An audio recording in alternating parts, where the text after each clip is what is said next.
Assalamualaikum warahmatullahi ta'ala wabarakatuh. Alhamdulillahirabbil alamin. Puji dan syukur mari senantiasa kita panjatkan kehadirat Allah Subhanahu wa taala, Zat yang Maha Agung, Zat yang Maha Hebat, dan Zat yang Maha segala-galanya. Salawat dan salam semoga tercurah kepada junjungan kita Nabi besar Muhammad sallallahu alaihi wasallam, kepada seluruh ahli keluarganya, kepada para sahabat-sahabatnya, kepada para tabi'in, tabi'ut tabi'in, ulama-ul amilin, sehinggalah kepada kita umatnya di akhir zaman. Saudara-saudari yang dikasihi sekalian, kita akan teruskan dan lanjutkan membaca, menyimak, menghayati, dan sekaligus mengamalkan apa-apa yang akan kita uraikan, apa yang akan kita dengar pada kesempatan kali ini.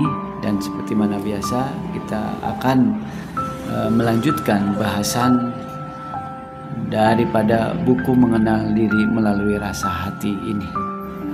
Mudah-mudahan kita semua, termasuk saya, tidak pernah bosan untuk mengenal diri, untuk memperbaiki diri, untuk menjadi pribadi yang lebih baik dari waktu-waktu sebelumnya. Karena Allah sangat menyukai orang-orang yang bertaubat, orang-orang yang memperbaiki diri, dan orang-orang yang merasa diri berdosa. Oleh karena itu, mari kita perbanyak niat yang baik-baik supaya Allah Subhanahu wa taala memberikan taufik dan hidayah kepada kita semua. Saudara-saudari yang dikasihi sekalian, mereka yang bagus dan kuat syariat lahirnya pun masih belum dapat melaksanakan amalan batin secara istiqomah dan sungguh-sungguh, apalagi yang amalan lahirnya diabaikan.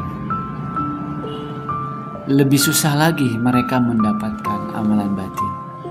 Kalau diumpamakan syariat itu pohon, maka amalan batin adalah buahnya. Orang yang sudah memiliki pohon pun belum tentu memperoleh buahnya. Dan kalaupun dapat buah, belum tentu enak rasa buahnya. Apalagi orang yang tidak mau menanam pohon sama sekali. Begitulah perbandingan orang yang tidak bersyariat. Susah sekali baginya untuk merasakan hakikat. Kalau secara lahir dia tidak dapat tunduk kepada Allah, tentu batinnya lebih susah lagi untuk diserahkan kepada Allah Subhanahu wa taala. Berikut di antara tanda susahnya mendapatkan hakikat atau amalan batin. Yang pertama, ketika kita sholat, secara lahir kita berdiri, ruku dan sujud dengan mulut memuji dan berdoa kepada Allah. Tetapi kemanakah hati kita, ingatan dan pikiran kita? Apakah juga menghadap Allah, khusyuk dan tawadhu, serta rasa rendah dan hina diri dengan penuh pengabdian dan harapan, serta malu dan takut kepada Allah Subhanahu wa taala? Ataukah hati terbang menerawang kemana-mana, tidak menghiraukan Allah yang Maha Perkasa yang sedang disembah? Begitu juga ketika sedang membaca Al-Quran, bertahlil, berzikir dan berwirid, berselawat dan bertakbir, bertasbih dan bertahmid. Adakah hati kita turut menghayatinya? Atau waktu itu ruh sedang merasakan satu perasaan yang tidak ada hubungannya dengan amalan lahir yang sedang dilakukan? Yang kedua, pernahkah kita merasa indah bila sendirian di tempat sunyi karena mengingati Allah dan menumpukan perhatian sepenuhnya kepada Allah, merasa rendah dan hina diri, menyesali dosa dan kelalaian mengingatinya, sambil berniat dan sungguh-sungguh untuk memperbanyak amal bakti kepada Allah.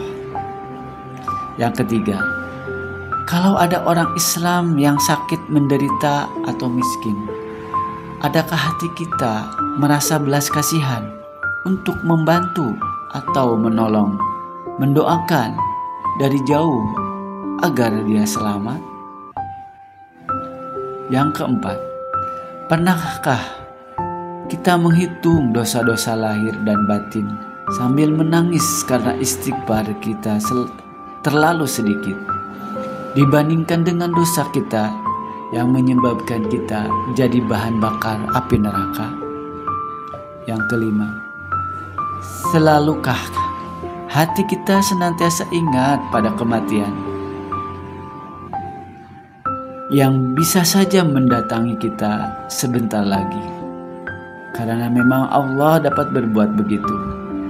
Kalau kita belum dimatikan, artinya Allah menginginkan kita mencoba lagi untuk mencari jalan mendekatkan diri kepada Allah. Yang keenam, pernahkah kita menghitung berapa banyak harta kita, uang kita, rumah kita, kendaraan kita, perabot kita, pakaian kita, sepatu kita, makanan kita, dan simpanan kita yang lebih dari keperluan kita, walaupun diperoleh dengan cara yang halal? Semua itu akan diperkirakan, dihisab dan ditanya, dicerca dan dihina oleh Allah di padang mahsyar, karena kita membesarkan dunia dan mengecilkan akhirat. Yang ketujuh, pernahkah kita renungkan orang-orang yang pernah kita perlakukan secara kasar, kita umpat, kita tipu, kita fitnah, kita hina dan kita aniaya? Baik mereka itu ada suami kita, istri kita,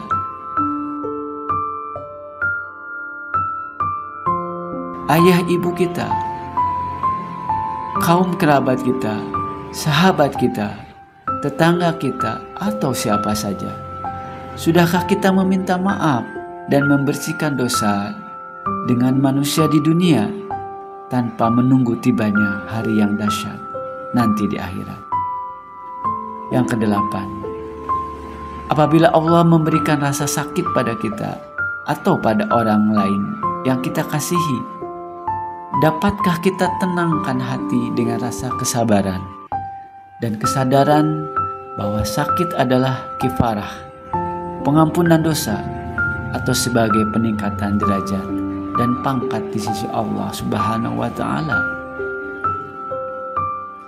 Saudara-saudari yang dikasihi sekalian, ini beberapa bukti bahwa susahnya mengamalkan syariat batin atau amalan batin.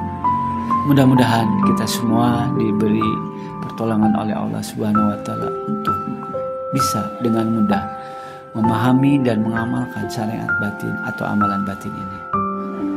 Mudah-mudahan apa yang tadi telah kita baca dan kita dengarkan ada manfaatnya. Insya Allah kita akan berjuang bersungguh-sungguh untuk memperbaiki diri, mengenal diri, dan mudah-mudahan kita akan mengenal Allah Subhanahu wa Ta'ala. Yang benar datang daripada Allah, yang salah daripada hawa nafsu saya. Mohon maaf, bila hidayah wa taufik. Assalamualaikum warahmatullahi taala wabarakatuh.